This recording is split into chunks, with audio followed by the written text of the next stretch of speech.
berkuasa, dia jejas semua polisi ekonomi, pelaksanaan ekonomi dan masa depan kita. Dia tidak perkara yang berbeza. Saya setuju. Satu lagi saya just nak menambah dari segi macam ni. Ramai yang kata alah, ini macam contohlah isu Rauter tu political case.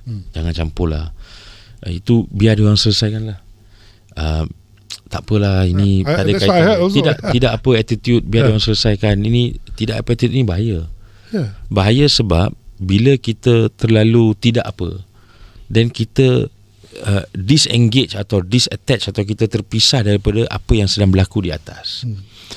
Dan bila kita disengage dan tidak mahu tahu apa yang berlaku dari segi apa, salah guna kuasa, dari segi abuse of power, dari segi terkait dengan ada kat polis siasat betul-betul, ni tak nak siasat sebab dia PM, itu tak nak siasat, AG tarik balik kes sebab dia ada kaitan politik, dia akan jejaskan rule of law.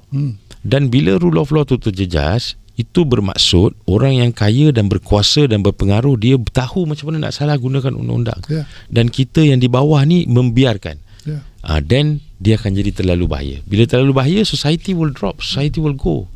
Kita selalu first year, second year law students, kita akan belajar law and society.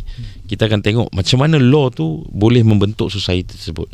Kalau semua orang mendapat treatment yang sama dari segi undang-undang, semua orang faham undang-undang, semua orang tahu hak dia orang dari segi undang-undang, dan masyarakat tu akan lebih mature, masyarakat tu akan mula mempersoalkan tindakan-tindakan ini. So bila masyarakat mula mempersoalkan tindakan ini, orang yang berkuasa dia akan tahu, okey, rakyat tahu apa yang berlaku ni.